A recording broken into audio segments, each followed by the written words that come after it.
Hello and welcome. My name is Mark, this is Riffle Shuffle and Roll, and you're here today to learn a trick-taking game called Bird Dog. If it's your first time visiting the channel, please be sure to hit subscribe and the bell so you're notified about new games every week. Bird Dog is a card game for 3 players created in 2017 by a man named Nathaniel Meadow. A link to the original video posted by him is down in the description. Bird Dog is a card game in the trick family. Its key game mechanisms and features include trick-taking and a trump suit. The objective for the round is to collect tricks, but to do so in such a way that you're collecting pairs of face cards. The objective for the game is to be the first player to reach 11 points or more. To play Bird Dog, you're going to need a modified 52 card deck. You're going to have to strip it down to 24 cards. Keep the 9s up through the aces. In this game, aces are high and 9s are low, except the Bird Dog breaks that rule. You will also need a way to keep score. To set up the game, you're going to deal 7 cards to each player. You will be left with 3 cards. Flip the top card over. This will be used to determine trump for the round.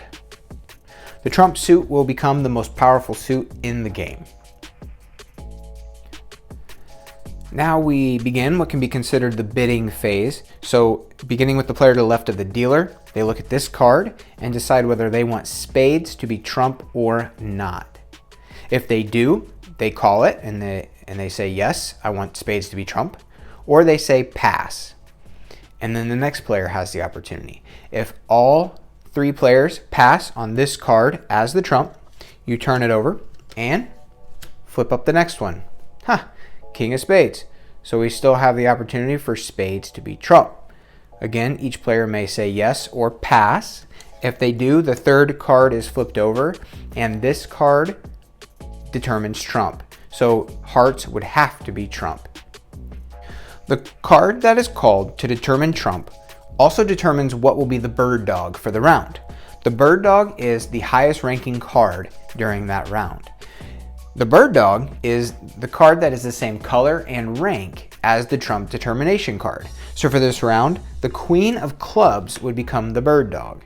So spades would be trump and the Queen of Clubs would be the highest ranking card for the round. It still acts as a club. It does not change its suit to match the trump. It acts as a club, but it is the highest ranking card for the round. After the trump suit has been determined, each player also gets a chance to go nil if they want.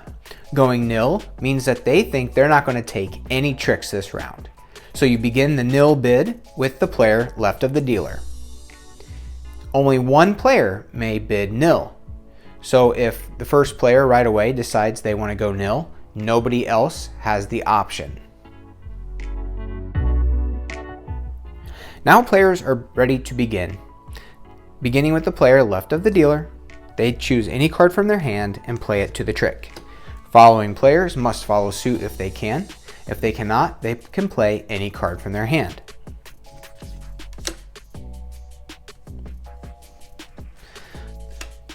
The player who played the highest ranking card in the suit that was led, or the highest trump card, or the Bird Dog, takes the trick.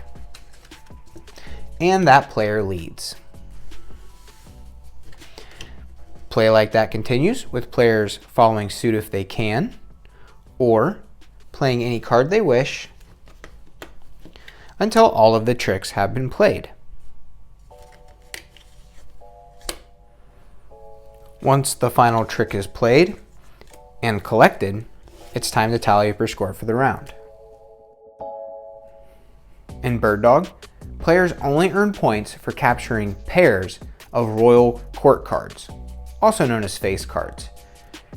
A player earns 1 point for each pair they were able to capture. So here they would have earned 2 points. This Queen of Diamonds is by herself, so she is not worth anything. All of the 9s, 10s, and aces are also worthless. They do not earn you any points, no matter how many you capture. If a player happens to capture 3 face cards, they still are only going to earn points for 1 pair. You're not allowed to move cards to create new pairs. So if you captured 3, you're only going to get 1 point for 1 pair. If a player went nil, bidding that they were not going to capture any tricks, and they succeeded at doing so, they would earn 3 points. But if a player bids nil and captures even just 1 trick, they lose 3 points off their score instead. If a player bids nil, other players still earn points for any captured pairs that they managed to get. After the score has been tallied, collect the cards and pass them to the next dealer. Player left of the previous dealer deals next. Continue play until one player has reached 11 points or more. If there is a tie, play until the tie is broken. And that's how you play Bird Dog. All right, before you go, I want to invite you over to my Reddit page. It is essentially my home base. I post about once a week where I like to share what I'm playing, any new games I've come across, or any new apps that I want other people to know about and to get on and play games. I also just recently posted the second episode to my podcast. It's available on iTunes, and although it's a little rough, once I get the kinks worked out, get the sound quality improved, and really settle on a framework for the show, it's going to keep improving. Also, I want to invite you over to the Traditional Card Game Discord channel. I've met so many awesome people, and I've already been playing games weekly with these fine folks over at that Discord channel. So if you're interested in classic card games, finding people to play online, that is the place to be. And finally, if you're looking for a nice collection of games, both classic and commercial, you might want to head over to GameRules.com. I do contribute to that website, but it is a growing collection of card game directions, and you can browse based on what kind of game you want to play and how many players are involved. You might find something new. So check them out too. All right, that's it for now. Thanks for watching, and remember to keep on playing.